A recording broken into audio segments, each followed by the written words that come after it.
What is it that life is seeking to express through me? What is it that the universe is seeking to manifest through me? What is it that my soul is seeking to bring forth? The most authentic expression of my being.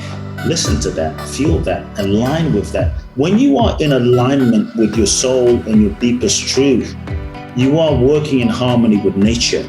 And life and nature starts supporting the fulfillment of itself through you.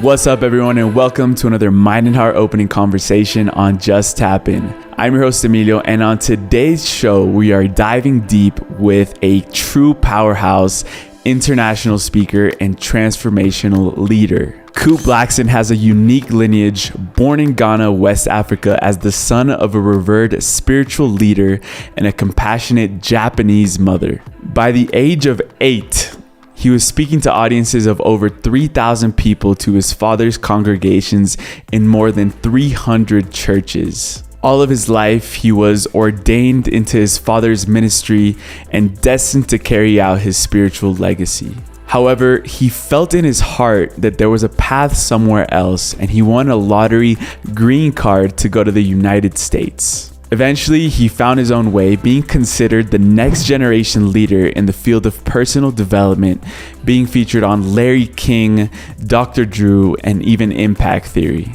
He recently received the 2019 Walden Award in the New Thought Wisdom category that Unity organization honors once a year to recognize socially conscious leaders who are making the world a better place. One of the previous year's winners in this same category was Oprah Winfrey. He's the author of 2 life-changing books. The first, You Are the One, and his latest, The Magic of Surrender, Finding the Courage to Let Go. Kute is also well known for leading experiences like Boundless Bliss, Bali, and the Surrender Experience, where he leads high-profile guests into accessing their inner freedom, living authentically, and fulfilling their true soul's purpose. To keep getting exposed to the world's greatest teachers for your evolution and raise your consciousness, make sure that you're subscribed to this channel to never miss an episode.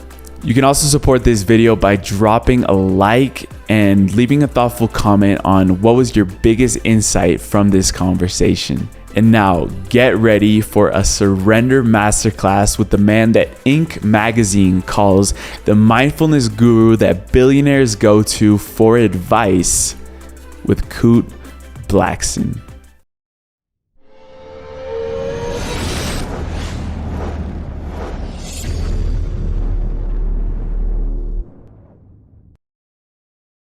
Kute Blackson, welcome to the podcast. How are you, brother? Thanks for having me. Man, I'm so excited for this episode. I've been, counting down the days to talk about literally so many concepts, miracles, surrender, going down that path of tapping into our spirit, our soul. And I was wondering if you'd want to open up this interview with a quick prayer of surrender. That, there's one in your book that I really loved, but if there's anything that feels right for you to maybe open up with as a prayer, I'd love to start with that. Yeah, simple. I think I'll keep it simple. Just, universe, we surrender. Universe, we surrender to the highest good. Universe, we surrender to the highest good. We release and let go of everything that is not in alignment with the highest good. We trust fully each moment as a perfect unfolding for our highest destiny. We surrender. Let's go. So I've heard you speak about this higher consciousness that's emerging on the planet right now. And I wanted to start off by asking you, from your eyes, your perspective, where you are right now. What are you seeing that's emerging in the planet right now from this new consciousness that's, giving birth right now in the world, in the human species? Yeah, I think that as a humanity, we are in a very pivotal moment in humanity's evolution. I think that we are in a profound moment in humanity's awakening. And at a deep level, it's very exciting. I think this is a very exciting point in time, a very exciting point in human history. The world is going through so many changes right now, very rapidly, especially over the last few years, and it's only quickening. The world is going through so much evolution. Old systems are falling apart. Old models are falling apart. Political systems, economic models, relationship models, financial models, monetary, governments. Just stuff is falling apart, and there is a breakdown that is happening. That I think is really a breakdown of the old and giving rise to the emergence of a new paradigm, of a new era, of a new way of living, of a new consciousness, of a new humanity. And, in Chinese, the word, people say we're going through a crisis right now, but the word crisis also means opportunity. And, there's an emergency on planet Earth, but I think there is something more that is emerging for us to see. And, as old systems are collapsing, all those places, even if you look at the last couple of years, all those places that we have held onto, for a sense of identity, separation, ego, validation, self, reference, all those places we've held on to for a sense of self-identity, we're being forced to question one's job, one's house, one's status, one's, with pandemics and lockdowns and not going into work. So much of who we thought we were, we're being forced to question on a level and on a scale as a humanity simultaneously like never before. And this whole question of, well, who am I, right? Who am I really? Maybe I thought I was my job. I thought I was my car. I thought I was my this. I thought I was, if I'm not that, then who the hell am I? And so I think that in a profound way, there is a great awakening happening. I think we are in, as a humanity, kind of an enlightenment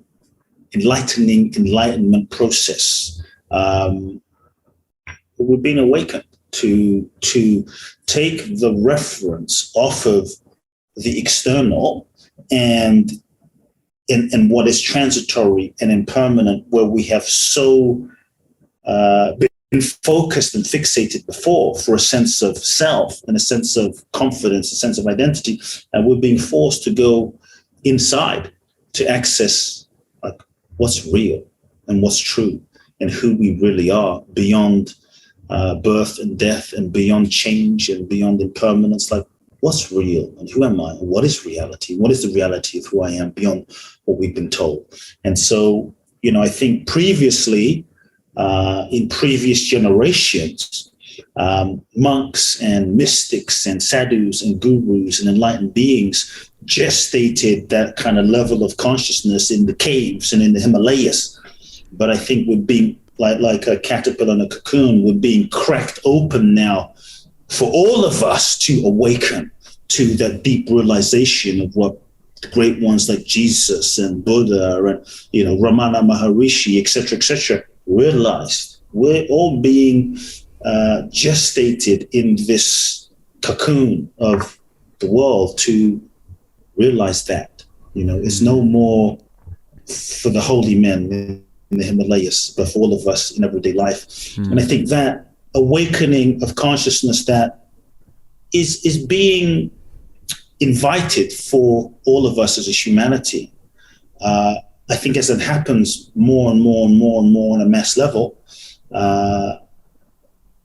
humanity and society start shifting as we start operating more differently. So I think right now we're in that phase transition, the quantum leap, quantum shift. And, in any healing process, if you look at any authentic healing process that is not a spiritual transcendental bypass, but a fully integrated process of healing where true healing and awakening is embodied on all levels of one's being, not just the denial of one's humanity as well, but true consciousness is integrated into every dimension of one's being and physiology as well, and nervous system.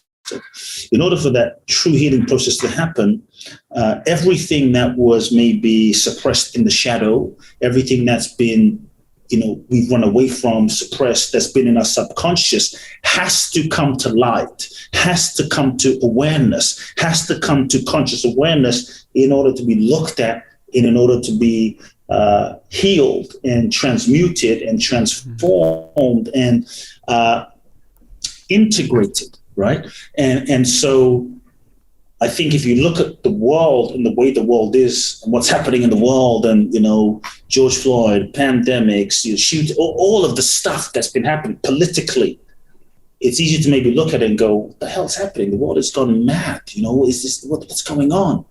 But I think that we are witnessing the sort of therapeutic detoxification and purification of the consciousness of the entire planet as a whole.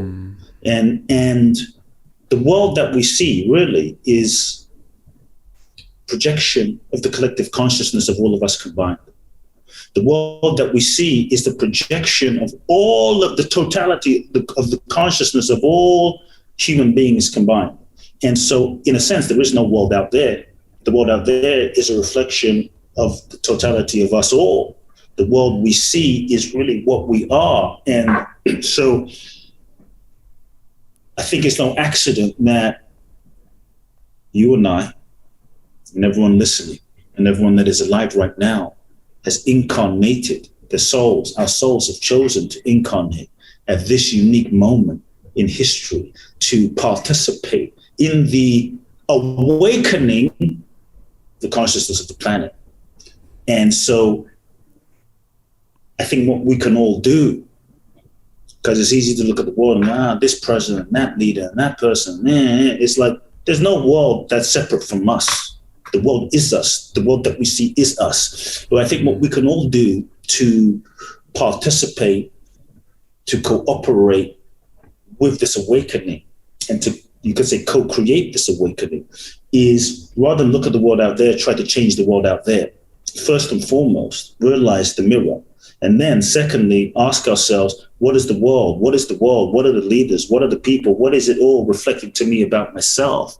And thirdly, do the mental, psychological, spiritual, therapeutic, emotional work to heal those aspects of ourselves. Because when you heal and I heal, and he heals, she heals, when we heal that, internal racism, when we heal that internal self-hatred, when we heal that division within ourselves, then we change the frequency of the planet by a percentage point. We change the frequency. And if I do my healing and you do your, we all drop bombs of self-judgment in our unconsciousness. And so when we heal inside and I do my poor work, you do your work, we all do our own, then the whole frequency, the consciousness of the planet also transforms and shifts. And the planet being a being, like we have cells inside of our body, right? Little cells that exist. We are also cells in the bigger body of this being,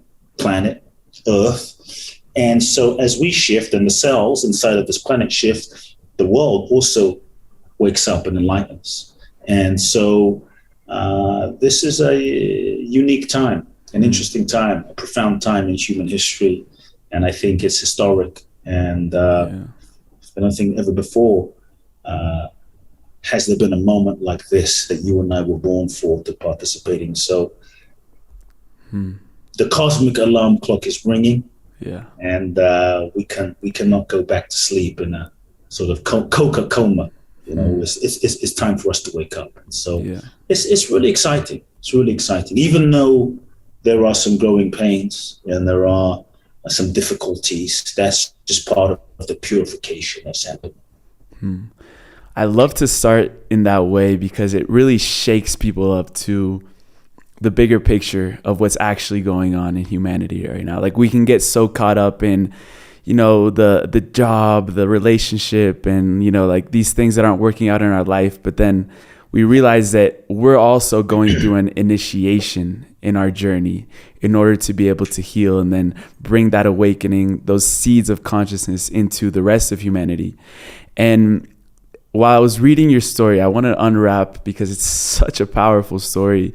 We were talking about self-labels and identity. And I think, even you and I being international born and then living different parts of the world, it's like, what is our identity? Who really are we? And I wanted to just go back to your earlier days in your childhood when, you were growing up with a Ghanaian father, Japanese mother, and then living across, UK and then eventually Los Angeles, traveling in different places. How were you able to find or maybe let go of those labels that you had in your mental structures? And how do we start, finding our truest essence of who we are? How can we start letting go of the labels? Personally for me, my father's as African as can be. My mother's as like Japanese as can be. And I grew up in London and now the US and sometimes Mexico too. And so on one level it was challenging, on another level it was a blessing, because on one level I never felt like I belonged anywhere, which also had its own challenges as a kid, right? Not feeling any sense of belonging to any group, which you can feel a bit on the outside, which can be painful in its own way on a human level as a child. But on another level, the blessing for me was I felt like I was from everywhere and nowhere, and I felt like I was part of everybody. And wherever I went, I felt like I could fit into any culture and community, which honestly was a profound blessing. And so to me, I always said that the soul has no passport. The soul doesn't have a passport. The soul has no color. Is the soul black? Is the soul Colombian? Is the soul American? What is the soul? Is infinite, pure consciousness, essence, light, pure energy.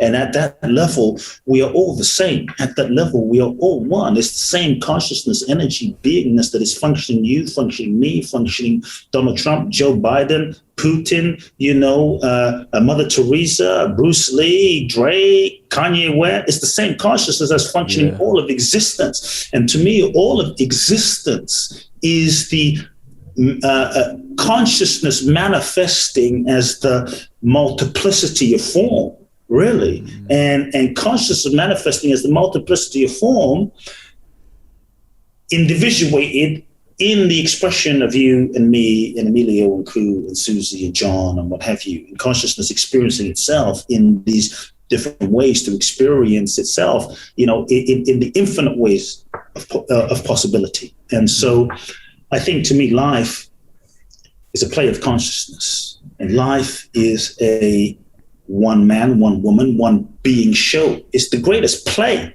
In India, they will say, Maya, life is an illusion. It's a play, it's a movie, right? And when you look at the word play as in theater, the play of life. Life is a stage, Shakespeare, right? It's a play, it's a theater, it's a movie, it's a play. We're all characters in the play, but I think we're all characters being lived by the one actor, the one consciousness. And it seems like there is you and there is me and there is him and there is her. But when all of this is done, when we either die and the curtains drop, or we either wake up in the middle of the play, enlighten and wake up and go, oh shit. Then in that moment, we start seeing that there's not me and there's you and there's someone else, and there's just one. There's just one. And I think when the curtain drops and we wake up and we take the masks off, we realize that there is a oneness. And so I think what we are is that consciousness, what we are is that energy. What we are is that pure being. If you look at a child is in touch with that essence. If you look at a child, the child is not so conditioned, especially when they're really young. We get conditioned, age 6 and 5, 6, 7, 8, we get more and more conditioned. And, I think what is exciting is that younger generations are coming in at a more, it's kind of side note here, but younger and younger generations are coming in at a higher vibratory frequency rate and consciousness, more elevated consciousness, more enlightened consciousness, because, hopefully each generation who does the mental, spiritual, psychological, emotional work to heal taps more into that depth of their consciousness, the realization of who they are, then that generation has children, gets from passed that level down. And then enlightenment. So now the next generation is born in the soil of that more enlightened consciousness, and that generation then becomes more enlightened, and the next generation, comes in enlightened consciousness. And so one of the greatest gifts I feel that we can do truly for humanity is to wake up, to heal ourselves, transform ourselves, and to wake up, because that consciousness is the soil that the next generation is born on. And so what's exciting is, at a certain point, right, the children that are being born now, and then 5 years from now, 10 years from now, you could say, are coming in enlightened, more and more enlightened, and that's I think how we start also creating a more awake civilization, a more awake humanity. And so if you look at a child, we're born in touch with that. You look into a child's eyes, the child is awake. It's why when you look into baby's eyes, we melt. We're reminded of that innocence. We're reminded of our own innocence that maybe we lost touch with in the toughness of life, when heartbreak and pain and hurt and bullying and what have you, and in this illusion, in this play. But a child doesn't have that self-consciousness, self-contracted condition. A child is full of love, right? They're not holding back. They'll run up to you, they'll hug you. A child will jump on the table and sing and shout. They don't care if they don't sound amazing. They'll run naked. They don't care how they look on Instagram. They're just being however it is that they are. They are in touch with that pure, whole, complete, essential nature. And so what happens? What happened to us? We were these free beings. What the hell happened? What happened is we incarnated into a three-dimensional realm of duality and density, interdependent polaric opposites in the nature of life. We met our parents, who they're just doing the best that they can do based on their conditioning and their parents and their ancestors. They mean well, but they're doing the best that they can do with their own issues. And now we were born into a preset pattern of conditioning, and some of that's ancestral, passed down to us, ancestral unresolved karma that's passed down to us. And so maybe our parents, maybe dad's an alcoholic, maybe mom had mental health issues, maybe they're fighting, maybe they're great people, but they just didn't have the emotional intelligence to meet our needs, right? And so two things happen. The first thing is, as children, we learn unconsciously to shut down, disconnect, and not feel. So we suppress our feelings, suppress our emotions, suppress our feelings, suppress our emotions, suppress those feelings, suppress those emotions. And before you know it, years of unfelt feelings and unfelt emotions, often unconsciously build up. And that pure radiance, pure light, pure essential enlightened nature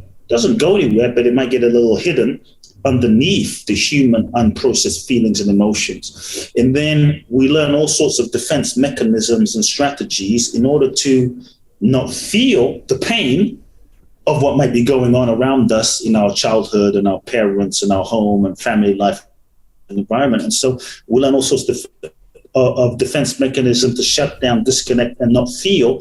We erect walls around our heart, and all of a sudden we hold tightly into this way of being in order to deal with the pain.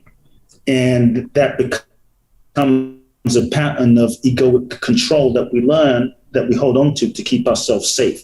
Then we learn all sorts of ways to go into the world and get love, validation, and approval. Like, who do I need to be in order to be loved by mom and dad and by school and by parents and by the world? And we start, again, betraying ourselves, contorting ourselves into a certain shape in order to get love, validation, and approval. We develop a role, we develop a mask, we develop a persona in order to get that love, validation, and approval. And we hold tightly to this way of being to avoid pain, to get love, validation, and approval. We contort ourselves into a pattern, a conditioned pattern of energy, a conditioned pattern, a program that we hold tightly onto, that we think is who we are. Yeah. We think that's who we are, but we're not aware, and we believe that's who we are, it gets reinforced by parents, society, life. Maybe we become successful being this pattern of conditioned program, but it's not who we really are.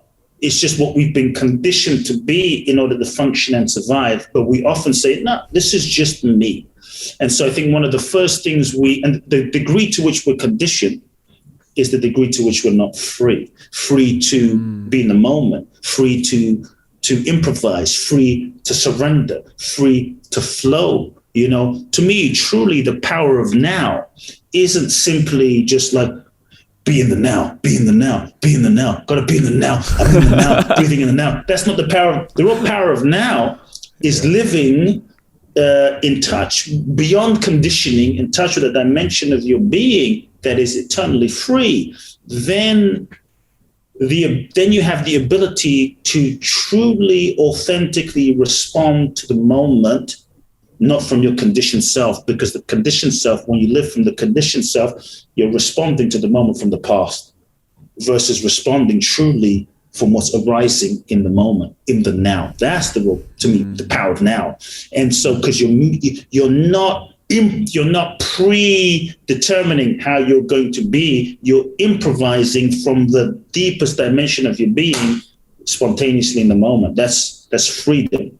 We're not just being limited to your conditioned responses in the past. And so, to me, what we have to do is recognize that we're conditioned and start becoming aware of our conditioning. For me, I grew up, my father, it's a whole nother conversation we can go into, but was a healer, had 300 churches. I was supposed to take over my father's churches at the age of 14. I was ordained at 14. My entire life was set out for me. And so I learned that I had to be like, I was the healer's son, the guru's kid. So I learned I had to be a good boy and be appropriate and be nice and be sweet and be responsible for everyone. Nothing wrong with those things, right? Be responsible for everyone, never feel bad, never have bad feelings, always smile.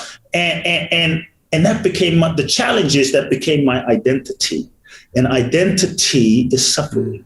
Identity is ego. Ego is really the way we identify ourselves as ourselves, and the degree to which we identify ourselves as mind, as body, as beliefs, as stories, and the degree to which we hold on is ego. Ego is not a thing, it's a process. It's a process of identification. Like a bicycle. Bicycle is a thing. Pedaling is a process. And so through conditioning in life, we've learned to pedal really fast and we hold on to what we perceive ourselves to be. And we don't realize that the pattern, we are a collection and a pattern of experiences. That's not who we really are, but we hold tightly to that. And so when we can start observing that, when we can start questioning ourselves. Now, ego, which we think ourselves to be, doesn't want to question, because the job of the ego is to reinforce its existence. And the job of the ego is to keep us safe. The job of the ego is to protect us, to keep us safe, to ensure that we never feel the pain that we felt when we were young. We never feel that pain. Never going to feel that helpless again. Never going to feel that abandoned again, never going to feel that unworthy again. And so ego's job, so we lock into this version of ourselves that we think, to avoid pain, get love, validation, approval, ego's job is to keep us safe. And so partly why questioning and change and reinventing ourselves, surrender and flow can be difficult, and why we resist is ego says, hell no, I'm not going to question, because if I start questioning, who am I? And what do I believe about life, about money, about sex, about the world, about myself? Then who the hell am I going to be? And that feels like death to our perceived sense of self, ego. That feels like death. And so we resist. And that's why change can seem so hard and surrender can seem so hard, because the ego resists. And so if we can just observe ourselves, observe our patterns, and just gently begin questioning. And the other thing I would just say, to answer your question, is sometimes when you understand the drive and the nature of the ego, you can start seeing that it has a beautiful intention. And if you can shift your relationship to ego, not as good or as bad. It just is what it is, a pattern of energy, and that you are not that. Then you can step back and begin to observe the pattern of energy that you previously thought you were. Then you start seeing that if you can observe yourself, then you are not that which you are observing. Oh, if I can observe my hand, then I'm not my hand. Like, what is observing? Prior to that moment, we think, I am my hand. I am that thing. I am that pattern. I am my thoughts, and I am my body. I am my thoughts. I am my feelings, right? I am this thing. But if you start stepping back, like I'm looking at like a phone. Well, I'm observing this phone. I'm clearly not this phone. So what is it that's observing? There's something that's observing. And that can create a little space from the pattern, from the label, from the identity, the identification. That space is where the possibility is. And so when we can start observing ourselves, I think that's really key. And when we start observing that, wow, this egoic structure that we believed ourselves to be is just trying to keep us safe. Then what happens is you don't have to like kill the ego or decimate the ego, destroy it. You know, ego is not good or bad. Then you can actually just shift your relationship with the ego. And when you can meet ego with compassion, real just compassion and tenderness, kindness, empathy, then the grip of the ego can begin to relax. And in that relaxation, the transformation can happen. Because when we try to like get rid of our ego and change our ego, it's like, I'm gonna change myself. Then ego says, oh, well, F you too. And I'm gonna like that. The ego wants resistance from you. The ego wants a fight because that fight reinforces its existence. And so how you work with ego is as important as ego itself. Because if you try to like, I'm gonna change my ego, ego's like, yeah, bro, I love that shit. Bring it on. Because now I have a fight and the ego wants a fight.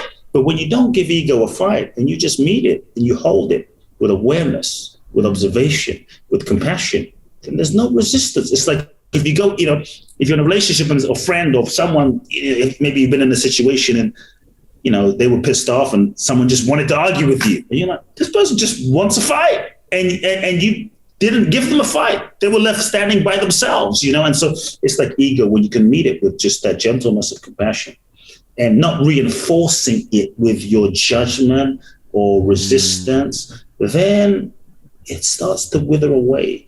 It starts to lose its grip. The labels, the identity starts to lose its grip. And you'll find gently, you know, with a little moment, ego starts softening, the grip starts softening, starts loosening. And then you can start resting into a deeper dimension of yourself in a really profound way. Otherwise, what I'm kind of going off on a tangent, the last thing I'll say is otherwise, sometimes we try to hype ourselves up into like, I'm infinite, I'm powerful, you know, which is another form of ego, rather than arresting into what is always true, you know. Anyway, I could say more about things, but let me stop right there. There's a powerful concept in the book, also a quote that says, when you let go, you get more. Yeah. And I wanted to bring that around to a certain point in your life when you were just moving into Los Angeles. And there was a point when you said, I want to be the next Oprah Winfrey. I want to be the next Larry King. I want to be the next, you know, talk show host or have my own TV show and things like that. And you were in Hollywood knocking on people's doors. And, you know, that's what you desired most in your life until finally you were given this opportunity. You know, here, you can take it. We're going to make you a star. Oh, yeah. And I want to just reinforce that story and let you tell it in your own eyes, because sometimes we need to understand that what we're latching onto so much, the moment we kind of let go of it, it gives room for something even greater to come into our life. And that's also part of this surrendering. And you describe it very beautifully, because you say that it was this internal feeling. It wasn't your ego that was telling you we need to take this opportunity, but it was something else. So I wanted to let you kind of unwrap that for us. Yeah, you're talking about the drive for the talk show and also that whole journey. Yeah, I wanted to be. I came to the US without any knowledge of Hollywood or anything. I mean, I was just in my spiritual world as a kid. And so when I landed at 18, I wanted to just go into the self-help field and write books. And then being in LA, you start seeing Hollywood and the TV world and the film world. And so I got this vision and idea that I wanted to be the next Oprah and use media and do a TV show and inspire people through television. And what was interesting was I got so, the intention was good, but I think there was such an attachment to it being this way. There was such an like I slept it, I drank it, I shit it. It was my entire life. I basically went broke, was homeless, consumed me, living on my friend's couch, just pursuing this dream of what I thought was my dream and what I thought I was destined to do in this lifetime, and was obsessed with it. And it drove me, and I could not imagine anything else. And I got incredibly attached to the outcome being that. Let's just say I was not surrendered, and there came a moment where, and in the book I think I write, I tracked down Steven Spielberg, and I tracked down so many Hollywood big wigs and the head of this agency and that agency and this billionaire and that big. I mean, I was committed, and there came a moment where I found these managers. These managers used to represent Michael Jackson, Mariah Carey, Martin Lawrence, Leonardo DiCaprio, J-Lo, Backstreet Boys. I mean, big time managers. Yeah. And I read about them and I said, I'm going to track these guys down. And I wrote a letter, a handwritten letter, and I gave it to someone who gave it to them.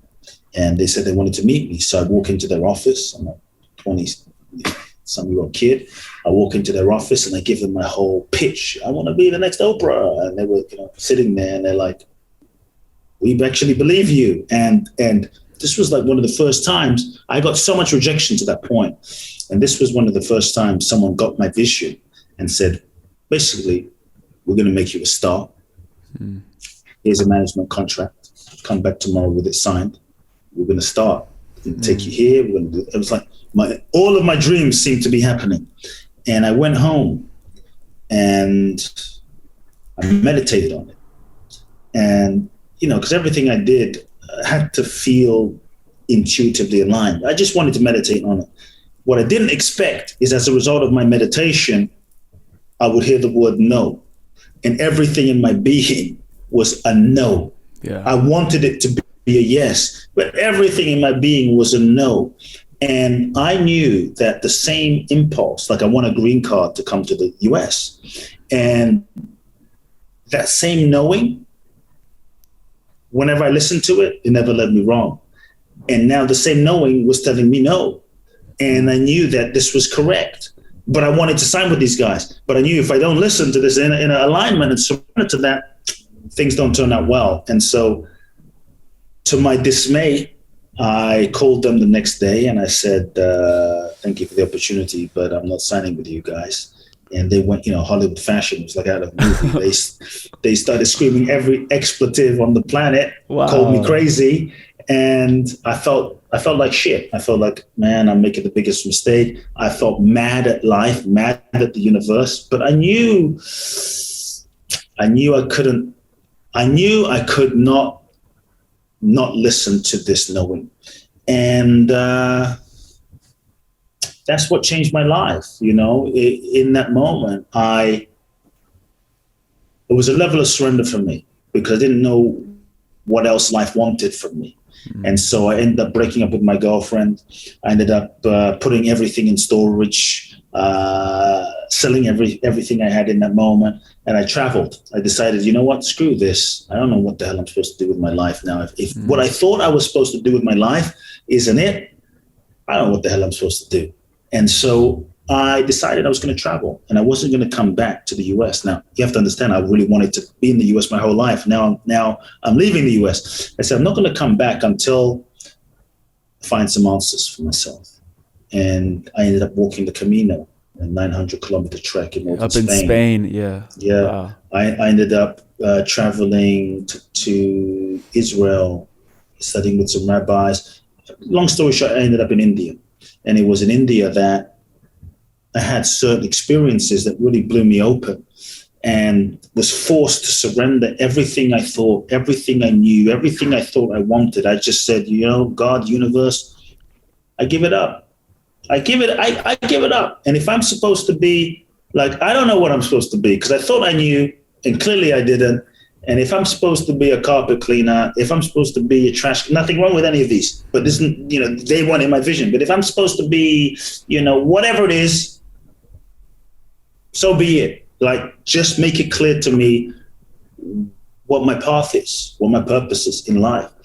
And I kind of gave up all attachment. I surrendered in a way that I hadn't surrendered to that point. And it was incredibly liberating, incredibly freeing. I had certain experiences in India that really cracked me open to a deeper sense of my truth and who I am, the nature of reality. And it was out of that I came back to the US months later. And just slowly, nothing fancy, just started working with people. And how that unfolded was, I felt so free and I felt so happy. I was completely broke and I felt so free and happy that my happiness wasn't dependent, like for the first time, on anything I had, on nothing. I just felt fucking happy. And people started coming up to me like, what's your deal? Like, what's going on? Did you take something? Did you change your medication? What's happening? And I just said, I just feel happy. I went to India. And then one person said, hey, can you help me? And I just started helping people for free, just talking to people. I had no idea what I was doing.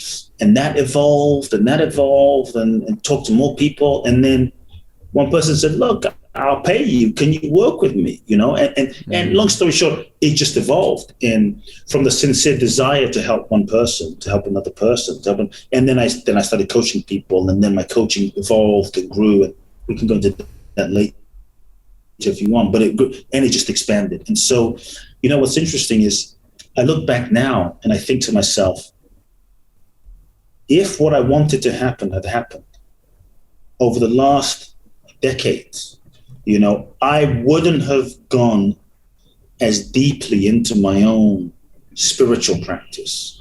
Like if I got a TV show at 20-something years old, nothing wrong with that. It may be a different path, but I probably wouldn't have gone as deeply into my own consciousness.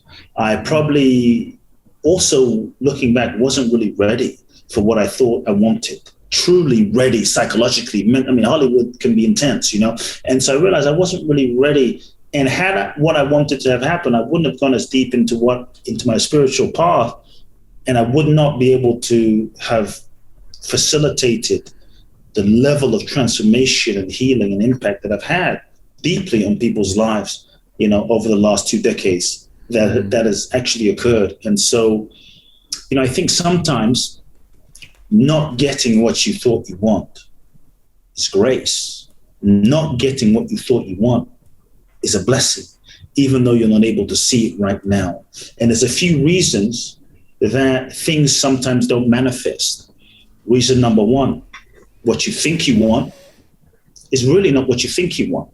It's just what you think you want based on who you think you are. Many times our goals that we set, I want this, I want that, can be projections of unmet needs from childhood. You weren't loved, dad wasn't there, you didn't feel valuable, worthy, etc., etc. So if I can just achieve that thing, if I can just be famous, if I can just be, get that Lamborghini, if I can, whatever it is, then I'm going to be enough, like I didn't feel like when I was. And so many times our goals aren't authentic. And so one of the reasons that goals don't manifest is they're not necessarily truly aligned with our authentic soul's path. They're just kind of egoic projections to try to get certain needs met. And that doesn't mean you can't achieve some of them, but when you achieve those, they're empty. They're not fulfilling. They're not satisfying. You end up dissatisfied, which is why many people end up achieving goals and feel dissatisfied. And, many successful people have ended up killing themselves because they just feel unhappy. And so I think in that case, if you goes on manifesting, rather than pushing and forcing, which is not surrender, step back and reflect. What's true?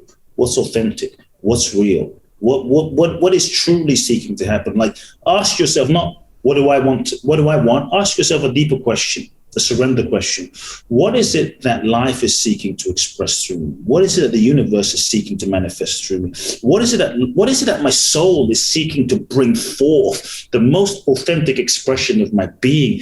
Listen to that, feel that, align with that. When you are in alignment with your soul and your deepest truth, you are working in harmony with nature.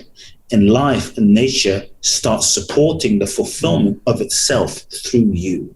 Yeah. The other reason that things sometimes don't manifest is timing. Sometimes it's just not timing yet. The mango's not ripe. It's not the right season yet. It's not spring yet. And so many times, from the ego perspective, we want what we want and we want it now. And when it doesn't happen, we force and we force and we force, and that just blocks our blessing even more. So we have to step back and trust the divine timing of the universe and allow. Third reason why things sometimes don't happen is we're not ready yet.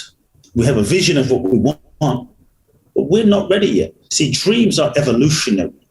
Dreams are evolutionary. They will take you on a journey, a progressive journey, so that you have to go on a journey to learn the lesson so that you can become more of the person that's more actually ready to be able to fulfill the dream and the vision that you have. Just because you have a dream and vision now doesn't mean you're ready for it now, but doesn't mean it won't happen. There's a journey that you may have to go through to become ready, right? To become ready to be able to fulfill that dream and vision. It took Nelson Mandela 27 years in prison to be ready.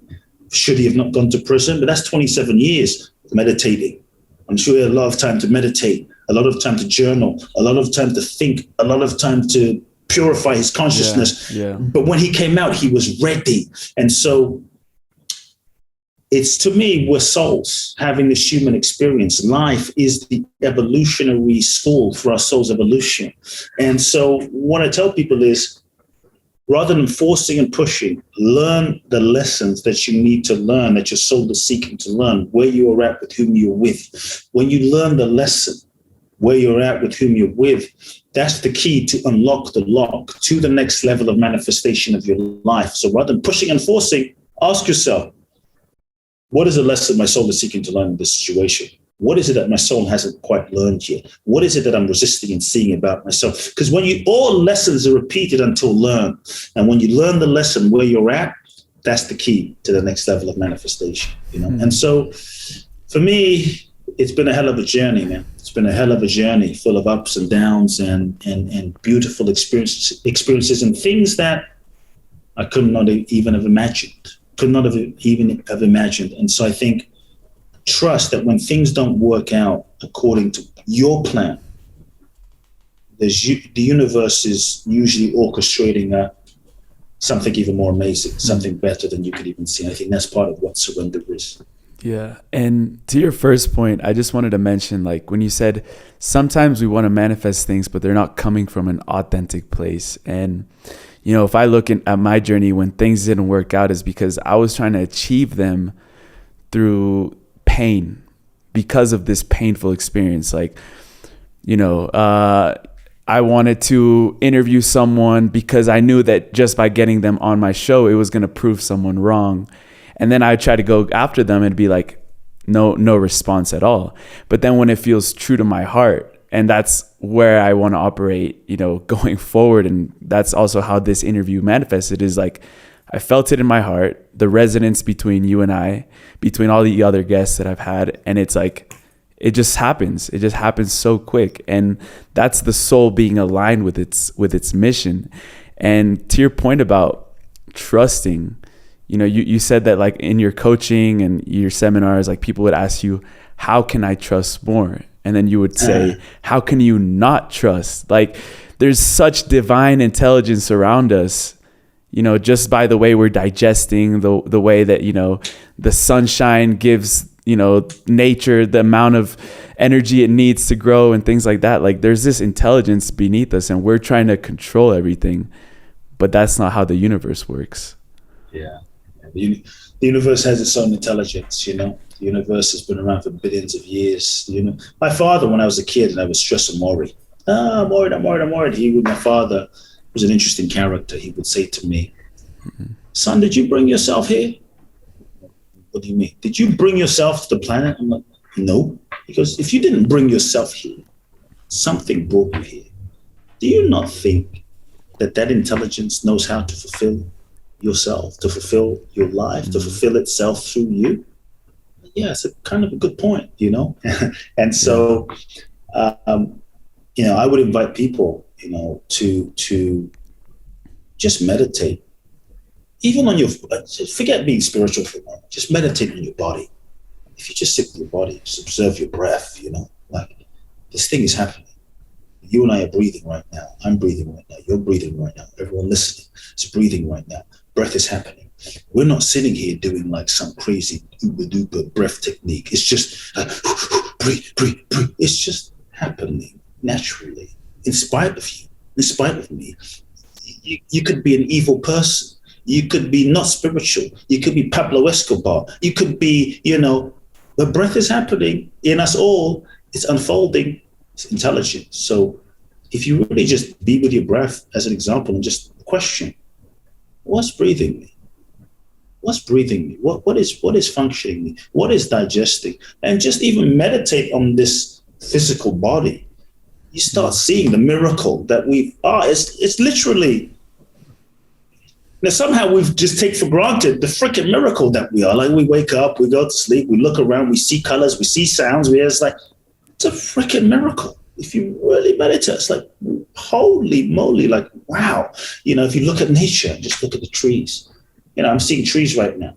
Yeah, just another tree. But if you really look at the tree, go, holy, like, it's a freaking tree. And it's green, and there's colors, and it's coming out of the earth. It's just like, and every day the sun shines, and every day, you know, there's never been a day in my life where I woke up and the sun wasn't out. Like it just forgot to come out. Every day it comes out. Every day the moon comes out. Every day the seasons and the cycles and the rhythm and nature. It's like, let's just observe life.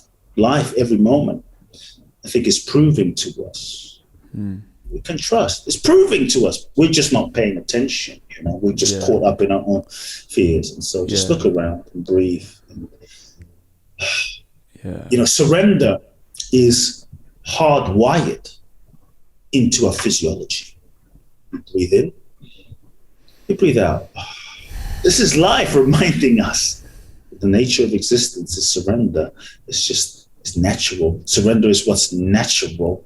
It's what's natural when we get ourselves out of the way. If you look at one of the greatest, you know, enlightened beings on the planet, who walked the planet, Jesus, right? He said, miracle performing Jesus, many miracles around Jesus. He said, it's not I that does the work. It's not I that does these miracles. I, Jesus, me, personality, ego, I, that does the work. It's the Father, it's life, it's the universe, it's the intelligence. And so I think he knew the code, the secret. It was about really surrender, was about getting yourself out of the way. And when you really get yourself out of the way, when you really surrender, when you really let go, that's when miracles happen. That's when you realize that you're no longer the doer. We think we're the doer. Ego wants to be the one that is doing everything, wants to hustle, wants to pound the pavement, wants to do everything, wants to be in control, so we can feel like I exist. The ego's job is to exist. And the truly awake ones that manifested something great realized they didn't manifest. Life manifested through them. Intelligence of the universe manifested through them. And in that surrendering themselves to life, to this intelligence, to being used by this intelligence, they transcended their own human ego limitations. They went beyond personal power, you know, because the ego is limited in what it can imagine as in terms of what's possible. The ego can't see the whole picture. The ego, you know, many times we think we know what we want, and we're like, universe, I want this peanut. I want to manifest this peanut. This peanut looks so amazing. It's like, I really want this freaking peanut for my life and my goals. It's like, the universe is seeking to give us a buffet. a freaking buffet, but no, I want this peanut. And we can't see from the limited perspective of the freaking ego. But when we really get ourselves out of the way, it's okay, life, I'm open, I'm available, I surrender. Then what is life seeking to express through me? Then we're able to allow, in that surrender, we take the limitations and the limits of our ego off of life. We don't realize we're limiting life in so many ways. I want this and I want that. I was speaking to someone the other day, she was telling me, this is what I want my soulmate to be. You got to be this, got to be 6'2", got to be this, got to be that, got to be brown hair. It's great to know what you want, but she was so attached to it's got to look like this and it's got to go to Harvard. And I'm like, do you not think the infinite intelligence, the source of existence, knows what the hell you need? Do you think it doesn't know what you need? And so in many ways, we don't realize that we're limiting life without attachment to our goals, without attachment to our intentions. But when we get ourselves out of the way, we say, okay, I'm open, I'm available, I'm fully available to life. That's when we tap into the infinite possibilities, of life. Then there's no fucking limits. There's no limits to what can express. There's no limits to what can happen. That doesn't mean you sit there and do nothing, but you feel your deepest truth. You feel what's most authentic. You feel what's most in integrity. You feel what's most aligned, and you go in that direction. Then you can sort of align your personality, your ego, your marketing, your resources, your money. Go in that direction without holding on with attachment. Then you're available. Then you're open to life. To me, that's part of the beauty of surrender. Yeah. And you said that the ultimate letting go is love. What does that mean to you? Wow, the ultimate letting go is love. I think love is a letting go. Love is a surrender. Love really requires a kind of death of the ego. Because the ego is what resists love. The ego is what wants to be in separation, right? The ego is what wants to be in control. And I think real love requires a death so that you can come together, with someone, whether it's in a relationship, so you can come together. But also real love on a higher level is a letting go of one's sense of separate self. I am me, and you are you, and we are separate. Because real love is the recognition of our shared essence, of our shared oneness, of our oneness, really. And that's love. When we surrender this sense of separation, and we access what's breathing you is breathing me, and at that level we are one. It seems like there's an apparent Kute and Emilio and John and Susie and what have you. It seems that way, but that's just the illusion and play on the surface. Real love is when we really tap into the oneness that is us all, that we're being lived by that one intelligence. That oneness and that recognition is love. I love that, Kute. Thank you so much you just dropped, a bomb of wisdom onto us for this episode. We end every episode with a segment called The Final Trio. They're really rapid fire questions. Okay. And before that, I just wanted to let people know, what are you up to these days? Where can they find you and connect with you a little bit further? Sure. Yeah, a couple of ways. KuteBlackson.com, my main website. Go there, check it out. The Magic of Surrender book, out on paperback. Go to Amazon, check it out.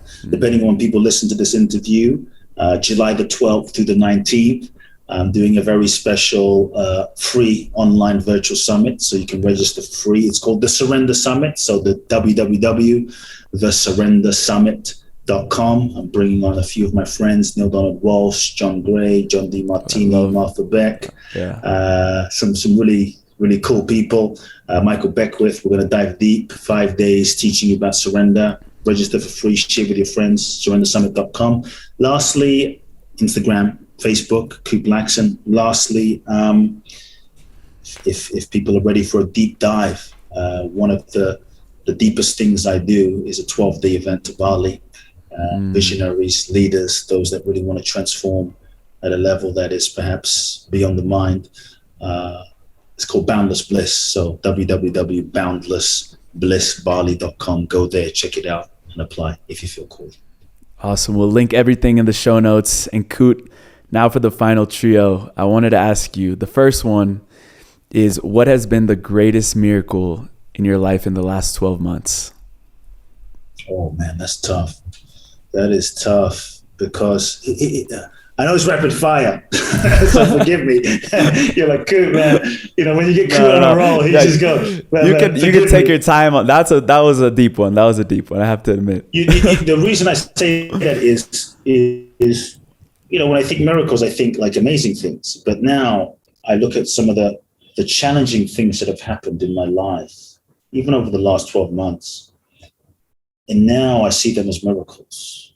I see the miraculousness in so many of the little and not so little events in my life, when something fell apart, when shit fell apart, when this thing happened, when that person left, when, like in the moment, it didn't seem, but I realize now, like, wow, if that person didn't do that, or betray me that, or do that thing, then that wouldn't have led to that, which wouldn't have led to this, which wouldn't have. And so now I can see that the miraculousness in the hand of the universe in all of these, in every moment, and it's such for me, that's a beautiful thing to experience. That's what I would say. It's not just like one thing, but it's all of the little things that I see now and how they interconnect to bring me to this moment. And so that's how I answer that question. Yeah. Just a side note on that also, I just wanted to quickly mention, you call that the miracle zone. And, I found myself kind of in and out of the miracle zone. Like there's moments in my life where like just things are manifesting, things are flowing. And then all of a sudden I find myself in like, I'm stuck in the old self. I'm stuck in my conditioning. I'm stuck in my patterns, in my habits. What would you recommend? I know this isn't part of the rapid fire, but like just letting people get out of, realizing that the miracle zone is their whole life. How do you tell people to, get back in there or just become the miracle? Yeah. Well, first, we're always in the miracle zone, whether we're aware of it or not, because every moment, as I said, even when shit isn't going according to plan, it's still miraculous, because if it didn't happen that way, the miracle that maybe, 2 months down the road, it's a puzzle piece that needed to not happen in order to shift another piece together, right? And so I would just say part of attention is, even in that moment where things aren't going according to plan, ask yourself, focus and ask yourself, how is the universe working for my highest good right now? How could the universe, even in this moment, be working for my highest good right now? And give thanks, practice giving thanks for shit not working out. Practice giving thanks in that moment. Like we tend to give thanks, this thing happened. I booked that interview. Yeah, this thing happened. It's amazing. Like when that thing doesn't happen, can you give thanks? That's the miraculousness. Thank you for the thing not happening. Thank you for redirecting me as well. Exactly. It's a redirection. It's a chess piece and a puzzle piece. I like to say life is the ultimate chess player. It just moves things around, and sometimes you don't realize, and all of a sudden it's like, oh, if that didn't happen, then I wouldn't be, and this wouldn't be, and it's perfect. If that person didn't break up with me, which seemed like a disaster in the moment, it was actually a miracle, because they needed to break up with you so that you could move home, so that this thing could happen, so that thing could not happen, so that you could meet your soulmate. But many times in the moment we can't see it. So start cultivating the gratitude in the moment of the shit not happening, and start saying thank you, even though I can't see why right now, even though I have no understanding why right now, even if it doesn't make sense right now. Universe, thank you. That to me is acknowledging the miraculousness, and acknowledging what you have. I think many times when we're in the pursuit of a goal or dream or desire, we're focused on how far we have to go and what we still have to achieve and what we haven't yet done and we want to go. That we're not acknowledging where we've come from and we're not acknowledging what we have. And so I think the more you can celebrate what you have and who you are, to me, abundance is that, acknowledging what you have and who you are and the miracles that are already here. Because the truth is, you are a miracle. That's number one. You are a miracle. So acknowledge the miracle that you are and just start acknowledging the miracle that is here right now. How do we get more? How do we experience more miracles if we're not able to acknowledge the miracles that are right in front of us? And as I said, when I look around, I'm seeing trees. I mean, there's a freaking blue sky in front of me, man. Like we can see colors. How did we get to the point where we like look at the sky and go, yeah, sky, whatever. What's next? Like it's just mind blowing. It's mind blowing. Yeah. So let's allow ourselves to live in that awe and wonder and magic of what is, of what the miracles that are here right now. Yeah, and it goes a little bit connected with what you're talking about, learning to step back into our childlike nature. And I wanted to mention Steve Jobs said it perfectly. He said, you can't connect the dots looking forward. You can only connect the dots looking backwards. So you just have to trust that they will connect at some point in your life. And back to the final trio, the second one I wanted to ask you is, what is a surrender road trip, and when was the last surrender road trip that you had?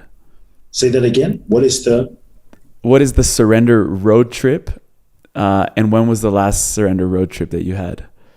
You mentioned one when you went to Thailand. Yeah. Oh yeah, in the book. Bro, this is not going to be a rapid fire, so I'll do my best. The surrender road trip was when I, a few years ago, before I wrote the book, I knew I was going to write the book about surrender, and so I decided, you know what, I'm going to put this concept to the test. And I was doing my event in Bali, and I came back to LA. I had to go to Mexico, where I was building a project to sign some documents. I went there for a day, and on my way there, I was like, I have 7 days where I don't have to be in Los Angeles. I have 7 days where I could basically work from anywhere till I have to be in a location. So I'm going to go somewhere for 7 days, but I didn't know where I was going to go. So on my way to Tulum, I said, I'm going to decide where I'm going to go. But when I got there, I still had no idea. By the time I was literally there for a day, as I'm on my way back, I figured I'll decide by the time I get on the plane. I had no idea. When I landed at LAX, still had no idea. Now I'm at LAX with a tiny suitcase, credit card, backpack, going, where the hell am I going to go? And I thought, you know what? Let's practice this book. You're going to write a book about surrender. Let's really practice surrender. Just go to Tom Bradley International and let's see. So I went to Tom Bradley and I see Qantas. This was before COVID, right? I see Qantas. I go up to the Qantas counter. Excuse me, sir, where is your flight going? I think it was Brisbane. It was Sydney. So it was Sydney. How much is it? Great. We leave in 4 hours. Do you want a ticket? I'll be right back. And I go to another counter. Philippines Airlines. When does the flight to Manila? In about 3.5 hours. How much is it? Okay, is there seats? Yeah, do you want a ticket? I'll be back. And I went around probably 5 different counters, right? They probably thought this guy is crazy. Finally, I went to Thai. I saw Thai Air. Okay, where's it going? The flight to Bangkok. I'm like, I don't want to go to Asia. I literally just flew back from Asia 24 hours ago. And I've been to Thailand gazillion times. Why am I going to go back there? And something in my gut said, go to Thailand. Fly there. So I'm like, okay, figure when I arrive in Thailand, I'm going to know where I'm going to really go, right? I get to Thailand, nothing, no answer at all. So I stay at night in Thailand, wake up going, I think I'm going to know where I'm going to go, somewhere that I've never been. I wake up and I hear a voice that says, go to Bali. Now I'm thinking I've lost my mind. Because you had just been there. I had just come back from my event in Bali. Now I'm on my way back to Bali. The driver picks me up at the airport and he says, wow, you're back. I'm like, yes. He says, why? I said, I don't know. So I had no plans. So I arrive in Bali. This is like a day before New Year's. I find the hotel. Everywhere was packed, but I found the hotel End up going to this New Year's Eve party, leave the New Year's Eve party early. Now I'm thinking, why the hell am I here? I'm wasting time. I hate wasting time. The next day, I wanted to go to my favorite restaurant in Bali. My guidance says, go to this other restaurant, a vegan restaurant. I don't feel like vegan food. I go there. Long story short, a guy walks through the door. A guy who 10 years ago I had like really tried to meet. You know, this media mogul guy tried to meet this guy. Everyone wanted to pitch him a TV show. Wanted to pitch this guy a TV show. I mean, the whole deal. And sure enough, this dude in the middle of a jungle in Bali walks through the door. My eyes pop out. What? Now I'm pretty much like an intentional person. My inner voice says, don't approach it. So I'm like, okay, I'm sitting there journaling, going, okay, don't approach the guy. Okay, fair enough. Maybe I'm not meant to meet him, but I'm like, this is the dude I'm supposed to meet. Like, this is crazy. He walks out, someone else walks in. She says, I'm at a big table, by the way. They put me at a big table for 5 people. She says, can I sit here with my friend? I'm like, yeah, sure, sit there. So I sit down, not realizing. She sits down, she calls a friend. I look up, it's the guy, sits right next to me. She's sitting there, he's sitting there. I'm like, she's like, I start talking to her. As soon as her and I done talking, she says to me, leave the guy alone. Stop harassing the guy. I'm like, it's cool. He tells me his name. I'm like, yeah, I know who you are. You know, we start talking. We get into a 2-hour conversation. And he says, so why are you in Bali? I'm like, well, I was just in Bali. The truth is, I think it was to meet you. This is really strange. He's like, I tell him the whole story. He's like, it's God's. Basically, he gives me his cell phone. And he leaves. He said, we'll be in touch. He messaged me and says, I think we were meant to meet. God's plan. Then he walks off. His assistant, who wasn't in the conversation, sits down and says, I saw you talking to my boss. You know, we get into conversation. She says, why are you here? I said, I have no idea. Maybe to meet the guy who's your boss. She said, well, where are you going next? I say, I have no idea where the hell I'm going next. She said, if you ever go to Hong Kong, I need you to go meet my friend. Pick up my phone. 2 minutes later, I have a ticket to Hong Kong. I said, I'm going to Hong Kong. I go to Hong Kong. Next day, she texts me, says, have you met my friend? I kind of forgot about it. So I message a friend. I meet a friend. Friend is this major media guy. He asked me, what are you doing in Hong Kong? I said, I have no freaking idea.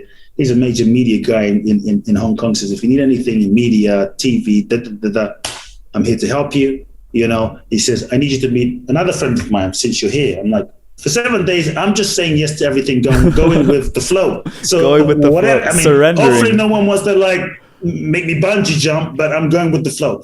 Okay. And so he says, you know, you should meet my friend. I'm like, okay, she's an actress. I'm like, whatever. I'm from LA. That means nothing to me. Okay. So don't try and impress me with this BS. And so I said, okay, I'll meet with your friend. Friend messages me on WhatsApp, gives me the address to meet. No idea who this person is. I end up at a house, an apartment. I'm meeting a stranger in their apartment. This is kind of weird. And I walk in. She seems very nice. I see a picture of an Indian guru on the table. I'm like, wow, I used to have visions of that guy when I was 14. This is really strange. Her and I get into this like 8-hour conversation. Turns out she's about to break up with her boyfriend. She's not sure. I kind of do this intervention kind of thing, end up saving her relationship. And she says to me, why are you in Hong Kong, by the way? I'm like, I have no idea why the hell I'm here. I really don't even know how I ended up here. She says, do you ever want to do events in China?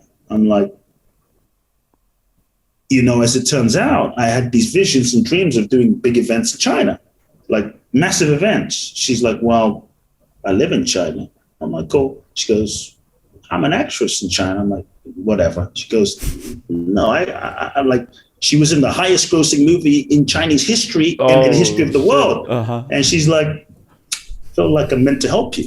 I'm like, this trip is getting even more bizarre. And she says, my boyfriend's coming into town tomorrow. I really want you to meet him. I think he's going to thank you for saving, you know, our relationship. And turns out, she tells me, well, he's like the Tom Cruise of China. I'm like, this is really bizarre, but, you know. And so anyway, she turned out to be an incredible sister. And the trip went on and on like that. Wow. And it just went to show, I don't even know if I put that story in the book, but it just went to show that when you surrender, things tend to work out to me, the magic in the magic of surrender, magic is that which is beyond what you can imagine, that which is beyond your mental ego's capacity to imagine what's possible. Yes. That's when the magic happens. And we all want the magic, but we don't want to surrender. But the formula is, you want the magic, you got to surrender. That's the password to freedom. And so that was the that was the road trip. I mean, and not to go on, but you asked the question, brother. So you asked, when was the last one? Okay, you asked the question. Yeah. Ask, and I'm telling you, you got to receive. And so I haven't told this. I'm not going to tell the whole story because it's long. I'm going to really condense it. But in a nutshell, I have all day. I have all week. You said when was the last? I'm going to clear my schedule right now for the next week. You said when was the last surrender trip that I took? It was about a year ago. And all I'll say for now is I was in Egypt doing an event. In my meditation, all I heard was go to Brazil. Go to Brazil. I've been to Brazil before. I like it, but I'm like, it's a long way to freaking Brazil. Okay. Go to Brazil. I'm like, shit. I feel that voice again. Go to Brazil. Go to Brazil. And I said, okay, I'm going to go for 5 days. That's all I have. I end up going to Brazil. Sitting in Ipanema, wondering why the hell I'm here, just sitting in my room working on the laptop, going, universe told me to come, so I'm here. No idea why I'm here. Long story short, I met the love of my life there. Completely, it's a whole nother podcast we should do, but completely random, completely unexpected, completely in the way I would least expect. And long story short, when you surrender, that's when the magic happens. Yeah, and what I would say to, that beautiful story that you just shared, and this story as well, like when we let life live through us and we're open to infinite possibilities, because even teachers like Dr. Joe Dispenza, they say in the quantum field it exists infinite possibilities, but you have to get to the vibration where you're in that quantum realm and things just start opening up to you. Things just start surrendering. I mean, you just start being open to synchronicities. Like what you just described has been a series of synchronicities, and we think synchronicities like, oh yeah, I saw 222 on the clock, but like life can become your synchronicity when you're open to it. So for sure. Really, really love that you shared that story, and people can take away like this tangible, practical. The Surrender Road Trip is the practical tool. Like you can do that tomorrow. Just clear your schedule. People can even, you don't have to go overseas, but maybe just take an afternoon in your city and just say, I'm just going to go with the flow and just practice surrender. It's like practice surrender. And just, wherever I'm guided to go, I'm just going to go and just see what happens. Turn left, turn right, go to this coffee shop, go here, just see what happens. Yeah. So I think by now people realize that the rapid fires aren't so rapid fire. So the last one, the last one that I wanted to ask you is, what would be your closing statement for the next generation of leaders, people that are young in this awakening process that are going to be the leaders of the future? What would be your closing statement for them? Wow. Hopefully not closing statement, because I would love to do this again. Any time. Your first closing statement. Wow. All I would say is a couple of things. Number one is you're here for a purpose. Your soul has chosen to be here for a reason. And it's no accident that your soul chose to incarnate into this life at this particular moment in human history. Trust that, know that, surrender to that. Like the fact that you're here is your sign. The fact that you're here, the world needs you. And so don't simply focus on what you can get. Don't focus on what you can simply achieve. Focus on how you can be of service to humanity. And if you focus on the question, how can I serve? How can I be of higher service to life? How can I be of higher service to humanity? And how can I demonstrate the most authentic expression and possibility of what I am? That's when life and nature support you in ways that you cannot imagine. Trust it and just start, as a young person, just begin. I started 20 years ago. I was a kid, literally a kid. No idea what I was doing. No certifications, no great master plan, there was no social media, but I had a sincere desire to serve people. I had a sincere desire to really help people. I had a sincere desire to make a difference in people's lives. And I think for me, what was the difference was I just started. Sometimes we think that we have to do something really big. And I think this is a mistake. Doesn't mean you won't. But many times people don't start where they are with what they have. And so simply start where you are with what you have by responding to the need in the moment. Just start by looking around you and going, how can I serve right now? Drop the ego and go, how can I serve right now? Yes, have visions of impacting millions of people. Hold that vision, but ask, how can I serve right now, today? Because for me, when I started, I had visions of reaching millions of people. Then I had to ask myself, was I of service today? Because all around me, I would see there was an elderly neighbor who would struggle with her groceries every day. There was an elderly man who had trouble walking and would sit on the bench every day and was by himself. There were all of these opportunities to be of service now. And so I would just say, start by responding to the need in the moment. And when you just simply start and respond to the need in the moment, the next moment, life will give you more. Life will give you more as you develop. And in that service, you will develop. In that small step that you might think is not making a huge difference, you will grow. You will evolve. You will develop. In each step of the way, you will grow. You will evolve. You'll develop. You'll build your muscle, and you will ripen, and you will expand, and you'll be more ready. But just start. Too many people wait until some special moment, some special date, some special time. Just start now. And what I did was I just started now in small ways. And when you focus on being of service, last thing I'll say is I see many young folks, as the industry has shifted, wanting to be famous. Many young folks using social media just to be famous and what have you, which is great, no problem, no issues with it. But if you're going to go, and this is for those that want to go into this field of personal development coaching and what have you, focus on being of service, focusing on serving souls first and foremost. To me, that is the key. If you focus on that, everything else will come. Everything else will unfold. Everything else will unfold in the perfection of time. Focus on being of service. To me, that's the foundation of fulfillment, happiness, success. Man.